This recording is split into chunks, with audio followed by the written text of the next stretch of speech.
Tahun boleh baru, tapi bukan berarti kita melulu ngeliat ke depan dan apa yang akan kita lakukan nanti. Ada kalanya enak juga kayaknya kalau kita melihat ke belakang apa yang sudah terjadi sebelumnya.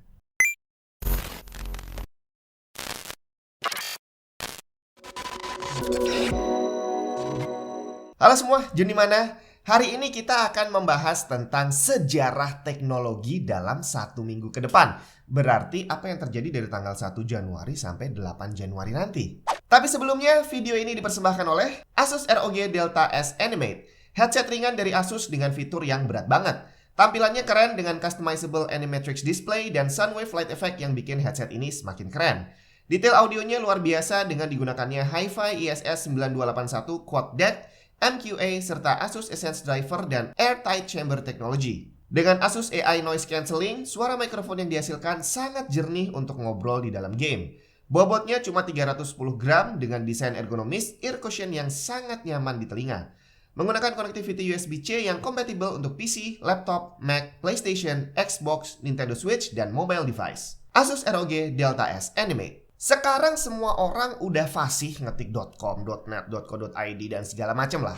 Tapi tahu nggak sejarahnya gimana? Tanggal 1 Januari 1985 adalah hari yang bersejarah karena domain name system baru aja dibuat. .com baru lahir bre. Tapi sebenarnya domain yang pertama kali dibuat adalah nordu.net. Cuma yang pertama kali didaftarkan adalah symbolics.com. Tanggal 2 Januari 1975. Bill Gates dan Paul Allen mengirim surat ke MITS. MITS ini adalah perusahaan yang membuat Altair komputer. Nah, Bill Gates dan Paul Allen ini menawarkan sebuah program basic untuk Altair 8800. Di dalam kontraknya, Gates dan Allen menulis nama perusahaannya itu adalah Microsoft, tapi penulisannya bukan kayak sekarang. Ditulisnya saat itu adalah Micro-Soft. Nah, 2 tahun 1 hari kemudian, tepatnya tanggal 3 Januari 1977, Apple Computer resmi menjadi legal corporation alias berubah menjadi Apple Computer Inc. Proses IPO-nya yang terjadi 3 tahun kemudian menjadi yang terbesar sejak Ford Company go public di tahun 1956. Masih di tanggal yang sama, 3 Januari, tapi kali ini di tahun 2009. Ini adalah hari yang bersejarah untuk dunia cryptocurrency. Karena di hari itu, 50 Bitcoin pertama berhasil di-mining oleh pembuat Bitcoin Satoshi Nakamoto. Nah, 50 Bitcoin pertama ini disebut dengan Genesis Bitcoin. Tapi untuk launching resmi Bitcoinnya baru dilakukan 6 hari kemudian. Tanggal 4 Januari 1972, kali ini dari Hewlett Packard, HP. Tapi bukan laptop bre. Karena di hari itu, HP melaunching HP 35, yang mana bukan laptop melainkan sebuah kalkulator saintifik pertama di dunia. Keakuratan kalkulator ini jauh lebih baik dibandingkan mainframe komputer yang ada saat itu. Dan bukan cuma akurasinya, fisiknya pun kuat banget bre. Co-founder HP Dave Packard melakukan tes dengan melempar si HP 35 ini ke ujung ruangan kantornya dan ternyata masih bagus dan bisa berfungsi dengan baik. Ini mengingatkan saya sama Nokia 3310 kali ya. Dia dinamakan HP 35 karena jumlah tombolnya ada 35 biji. Cuma sayangnya harganya bukan $35, tapi $395 untuk satu buah kalkulator.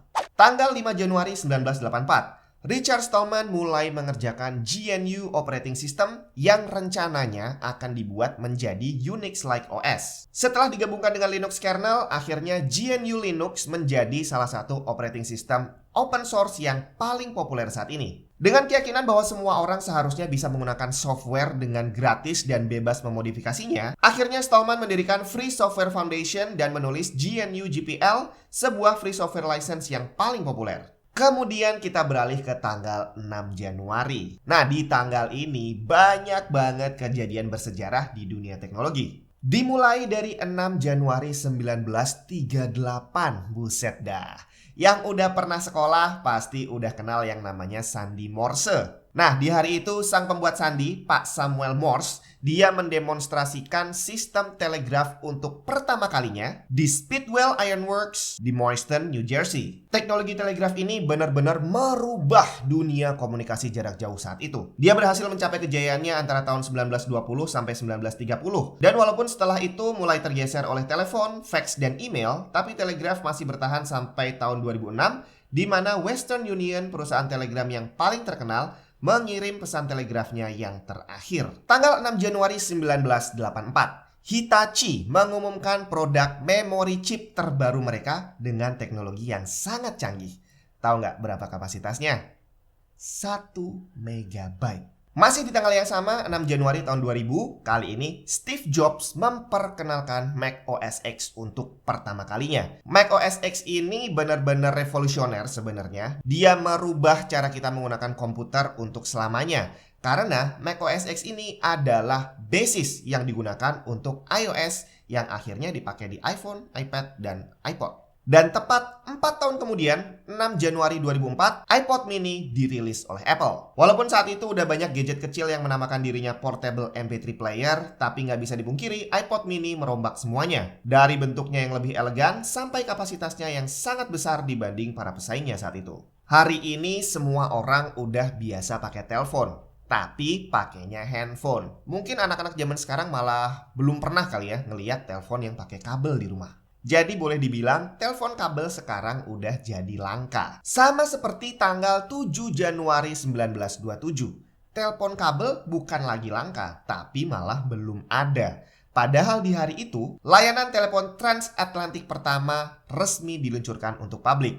Tapi dia menggunakan radio signal, bukan pakai kabel bawah laut. Dan di saat itu, ada 31 panggilan telepon yang terjadi antara New York dan London. Dan terakhir tanggal 8 Januari 1889, Herman Hollerith menerima paten untuk Hollerith Tabulating Machine. Ini adalah punch card system machine yang memenangkan penghargaan sebagai alat paling efisien yang digunakan untuk mengumpulkan data sensus di US tahun 1890. Buat yang belum tahu sistem punch card, untuk saat ini mungkin hampir nggak ada kali ya. Soalnya udah tergantikan kalau absen tuh pakai sidik jari. Tapi beberapa tahun yang lalu atau beberapa puluh tahun yang lalu itu mereka masih pakai sistem punch card. Jadi ada satu mesin gitu ya, biasanya ada jamnya kalau yang waktu itu saya pernah lihat.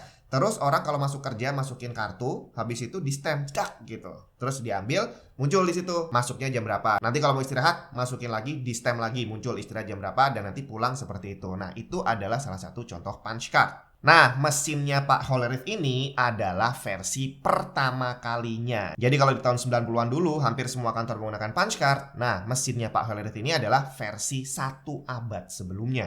Yap, itu tadi kejadian sejarah di dunia teknologi dari tanggal 1 Januari sampai 8 Januari. Kira-kira minggu depan ada kejadian apa dalam sejarah teknologi?